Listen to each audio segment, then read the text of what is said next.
For years, women were disappearing from the same streets. Poor, addicted, forgotten by the city meant to protect them. Their bodies turned up along highways, in ditches beneath garbage, written off as just another statistic. But inside a quiet neighborhood home, a man was documenting everything. And when the killings started to attract attention, he didn't hide. He wrote a letter that led police straight to another body and straight to him. Before we continue, please subscribe and turn on notifications so you don't miss what's coming next. The story begins. His name was Caleb Rowe. Caleb Rowe was born on October 17, 1966, in Riverbend City, a fading industrial town stretched along a muddy river in the American Midwest. Once thriving, Riverbend had been hollowed out by factory closures and poverty. Entire neighborhoods seemed frozen in time. Peeling paint, broken streetlights, and children learning early how to survive with little. Caleb grew up in one of those neighborhoods. Money was scarce, stability even scarcer, but nothing about his childhood stood out as alarming. No documented abuse, no known trauma, no violent tendencies that anyone could later point to and say, that was the beginning. Teachers barely remembered him. One former instructor would later say that Caleb was quiet to the point of discomfort. Not shy, not anxious, just absent. He didn't cause trouble. He didn't excel. He simply existed. Watching, listening, absorbing. After graduating high school in 1985, Caleb enlisted in the Army Reserve, where he worked briefly as a medical support assistant. He learned how the body worked, how pain manifested, how long it took for certain injuries to shut a person down. No one thought much of it at the time. When his service ended, Caleb drifted. He worked odd jobs, warehouse shifts, delivery routes, maintenance work. At one point, he volunteered at a senior care facility, where co-workers described him as gentle and respectful. Looking back, that description would feel unbearable, because beneath that calm exterior, something had already begun to rot. By 1988, Caleb's life took a sharp turn. He discovered crack cocaine. What started as casual use spiraled quickly. Within months, the drug consumed him completely.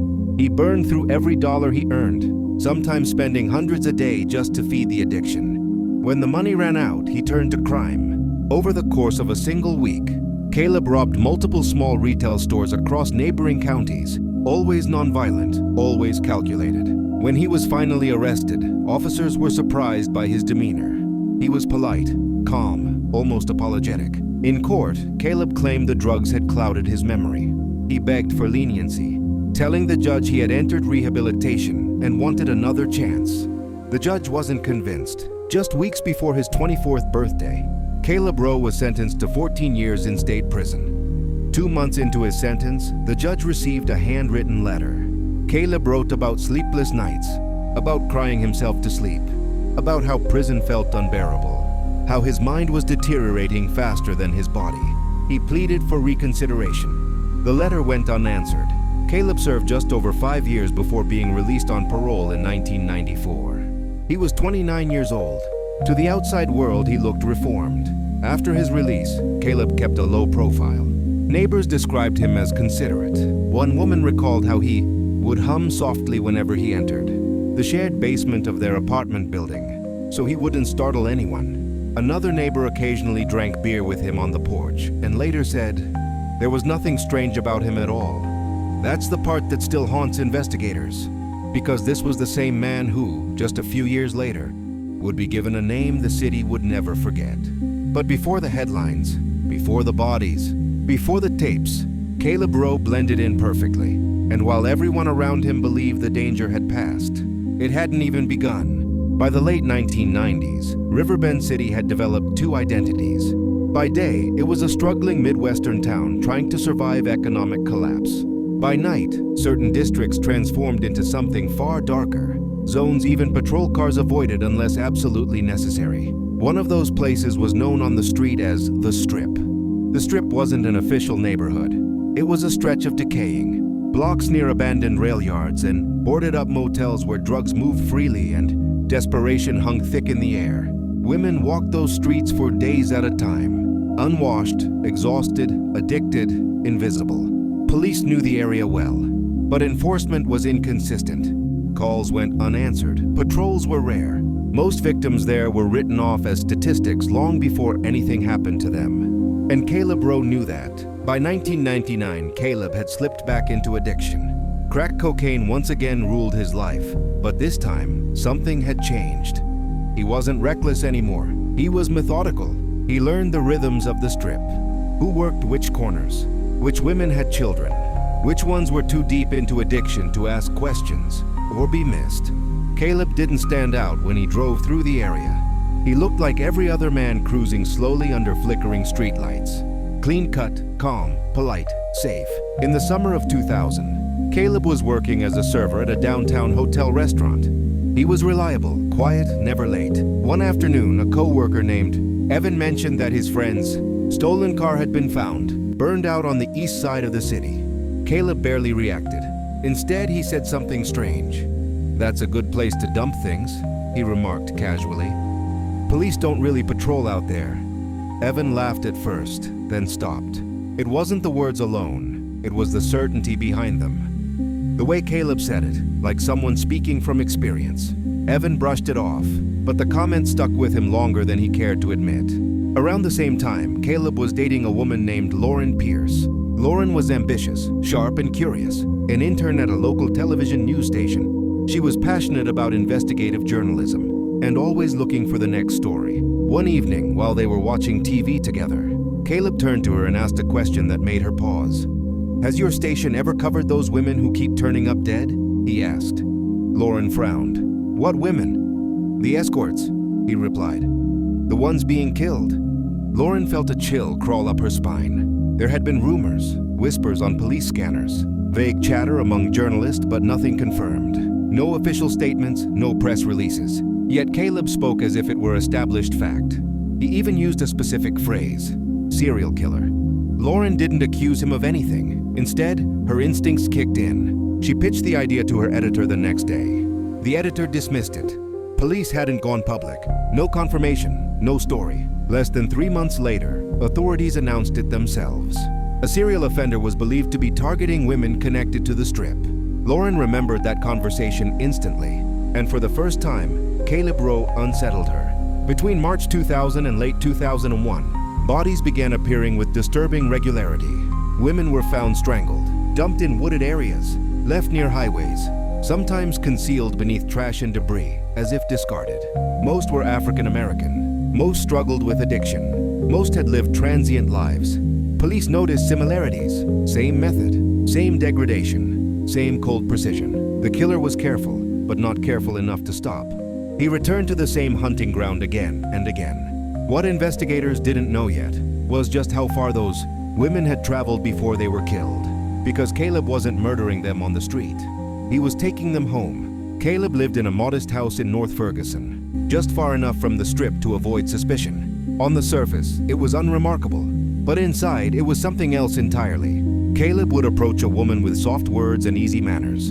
He didn't rush, he didn't threaten, he offered drugs, warmth, a place to rest. Most agreed willingly. Once inside, he filmed everything. He gave them drugs, slept with them, let them relax.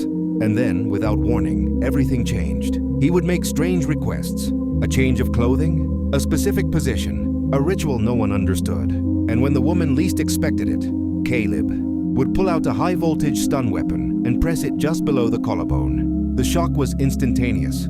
Total paralysis. From there, he dragged them, limp and helpless, down a narrow staircase into the basement. What waited below would later be described by investigators as a torture chamber. And what happened there was so horrific that seasoned detectives would require therapy just to process it. Caleb Rowe was no longer hiding. He was perfecting. The basement was never meant to be seen. From the outside, Caleb Rowe's house looked ordinary. Vinyl siding, a small front yard, a driveway just wide enough for one car.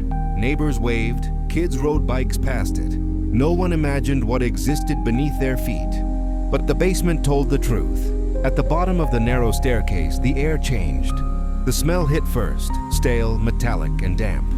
The single bulb overhead barely cut through the darkness. At the center of the room stood a thick wooden support post. That post would become the axis of everything Caleb did. Once a woman was dragged downstairs, Caleb's demeanor shifted completely. The calm voice disappeared. The politeness evaporated. In its place emerged something cold, hostile, and humiliating. He stripped them naked. Their hands and feet were restrained behind their backs with cuffs and rope, fastened around the wooden post. They were left kneeling, exposed, helpless, shaking. Caleb didn't rush. He interrogated them. He demanded to know their names, where their children were, who was watching them, and when he learned they had kids, something in him twisted further. He berated them, degraded them, told them they were less than human for choosing drugs over motherhood. He forced them to speak into the camera, sometimes asking if they had anything they wanted to say to their children. Many sobbed. Some begged. None were spared. Caleb recorded everything. The torture didn't always end quickly. Some women were kept alive for days. They were beaten until their skin bloomed purple and black. Cut with kitchen utensils, slow, deliberate lacerations meant to draw blood, not end life. Blood sprayed across the walls, dripped from the ceiling, soaked into the carpet. Caleb rarely cleaned it. When a victim finally died, most often by strangulation, he took something from them: a shoe, a necklace, a scrap of clothing, a souvenir. Then he ejected the tape from his camcorder and hid it inside a hollow cavity he had carved into the basement wall, his own private archive. Afterward, he loaded the body into his vehicle and drove out into the night. Dumping grounds varied: highway embankments, overgrown lots, illegal dumping sites where garbage concealed what he left behind. To Caleb, the women were trash. Investigators would later piece together the identities of several victims. Angela Morris, 34, was found strangled in a wooded park on April 2, 2001. Denise Carter, 36, was discovered in a drainage ditch off Route 67 weeks later. Linda Hayes, 46, appeared on one of Caleb's tapes, one of the few who gave her real name on camera. Tire marks across her legs suggested she had been run over before death. Another woman, Renee Thompson, 36, was found less than 20 feet from where Denise's body had been left. By late summer, the bodies were appearing every 6 to 8 weeks. Some remains were so decomposed that cause of death couldn't be determined. But the pattern was undeniable. One case haunted detectives more than the others. Denise Carter had a daughter named Faith. Faith often accompanied her mother to the Strip. They sat on a bench together while Denise met clients. When Denise left, she told Faith to wait. Sometimes it took an hour, sometimes longer. The night Caleb picked Denise up, Faith waited and waited. Hours passed. Her mother never came back. Caleb had seen Faith. He knew she was there, and he took Denise anyway. Law enforcement agencies across 2 states joined forces. Local police, state troopers, and federal agents formed a task force. Still, the bodies kept coming. The killer seemed arrogant. He left some victims in places that ensured discovery. Others were hidden just well enough to delay it. Early profiles suggested a long-haul trucker. Later, investigators realized the truth. This was someone local, someone familiar with the streets, someone comfortable moving unnoticed. They gave him a name, the Street Phantom. But no name could stop him. Not yet. Everything changed when a journalist decided the victims mattered. Elliot Barnes, a crime reporter, wrote a front-page story about Denise Carter, not as a statistic, but as a mother, a human being. He called out the city's silence, the neglect, the indifference. 5 days later, Elliot received a letter at his office. The first line made his stomach drop. "Nice story about Denise." The letter continued. "Write one about Angela, and I'll show you where the others are. To prove I'm real, here's directions to victim 17. Included was a printed map, with an X marked clearly on it." Elliot Barnes didn't hesitate. The moment he finished reading the letter, he knew 2 things were true. First, this wasn't a prank. Second, someone had just crossed a line they could never walk back from. He contacted the task force immediately. Within hours, investigators were standing over the map spread across a conference table. The location marked with an X was remote, overgrown, and rarely visited. When officers reached the site, they found her, Angela Morris, exactly where the letter said she would be. The killer hadn't been bluffing. Now the task force had something they'd never had before, a mistake. The map hadn't been hand-drawn. It had been printed from an online service. Investigators identified the source as a digital travel map, generated from a popular website that relied on third-party mapping software. The window was small. 5 days had passed between Elliot's article and the arrival of the letter. Detectives issued subpoenas, demanding records of who had accessed that exact map segment during that specific time frame. The company hesitated, then complied. The results stunned everyone in the room. Only one computer had accessed and printed that precise section of the map during the 5-day window. 1. The IP address traced back to a residential internet account, registered under the name Caleb Rowe. The address led investigators to a quiet street in North Ferguson. No bars on the windows, no alarms, no signs of violence, just a modest house sitting calmly in the early morning light. On June 7, 2002, Sergeant Mark Ellison knocked on the door. Caleb answered, irritated. "It's 7 in the morning," Caleb snapped. Ellison held up the warrant. "And we're here anyway." Caleb stared at the paper, then said quietly, "You know why you're here." Police entered the house expecting evidence. What they found was something far worse. In a desk drawer, they recovered a high-voltage stun weapon. Nearby were women's wigs, high-heeled shoes, and jewelry. Books detailing interrogation and torture techniques sat on a shelf. But the basement broke them. Blood covered the walls, the ceiling, the carpet, the furniture. It wasn't splatter from a single event. It was layered, soaked in, accumulated over time. Hidden inside the walls were dozens of videotapes. One tape was labeled, "The Wedding Day." Investigators later learned this label meant nothing sentimental. It was one of the most graphic recordings. The footage showed multiple women, restrained, abused, degraded. Then it cut to a scene that would permanently scar the officers who watched it. A woman chained to the central wooden post, pleading, crying, begging to go home. Caleb picked up a belt and strangled her while the camera rolled. The woman's name was Cassandra Walker. Every officer who reviewed those tapes was ordered into mandatory psychological counseling. Many said it was the worst thing they had ever seen. As if the tapes weren't enough, investigators uncovered hand-drawn blueprints. Caleb had been planning an expansion. 2 reinforced cells, ventilation shafts, crawl space entrances instead of doors, a supply list that included adult diapers. He wasn't planning to stop. He was planning to keep them alive longer. Caleb was questioned for hours. He showed no emotion, no guilt, no remorse. He asked detectives how they found him, then smirked when told it was the letter. "You got lucky," he said. At one point he complained the interview was boring. He wanted someone more challenging. Only when detectives mentioned Elliot Barnes did his body language change. His fingers drummed against the table. His posture shifted, and then he said nothing at all. Caleb Rowe was placed in a supermax isolation cell under suicide watch. Guards were required to check on him every 15 minutes. But on June 10, 2002, 2 checks were missed. In that window, Caleb tore a strip from his bedsheet, threaded it through an air vent, and created a noose. He restrained his own hands behind his back and ended his life. They found Caleb Rowe just after dawn. His body hung motionless inside the concrete cell, knees bent slightly, head slumped forward. The makeshift noose was still tied around his neck. His hands, bound behind his back, made it painfully clear that this wasn't a moment of panic. It was planned. The guards stood frozen. They had been trained to expect desperation. They had not expected control. Inside Caleb's cell, officers discovered a handwritten note addressed to his mother. It read, "Dear Mom, I'm sorry for the pain I've caused you and the family. My death feels like the only way out and the fastest end to all of this attention.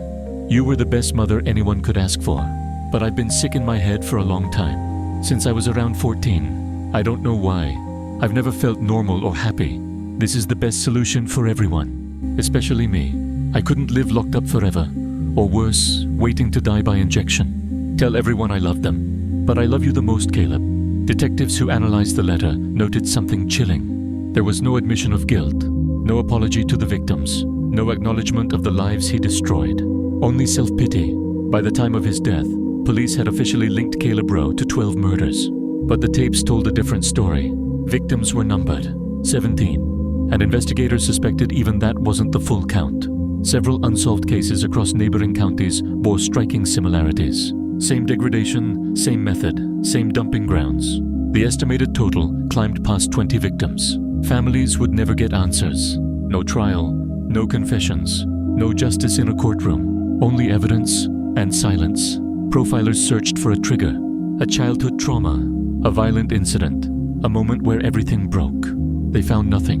Friends, teachers, relatives all described a quiet, unremarkable boy.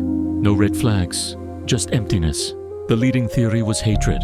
directed at women he saw as disposable. But even that failed to fully explain the ritual, the planning, the filming. Caleb Rowe didn't kill in anger. He killed with purpose. The house was demolished, the basement destroyed. But for the detectives who worked the case, it never really ended. Some left the unit, some sought counseling, some still refused to talk about what they saw. They weren't haunted by Caleb. They were haunted by the women. The ones who were ignored, the ones who were forgotten, the ones who trusted the wrong man. Caleb Rowe never stood before the families. He never heard their names spoken in court. He never faced justice the way they deserved. Instead, he chose silence, and in doing so, he left behind a case that remains deeply unsettling, not because of what is known, but because of what never will be.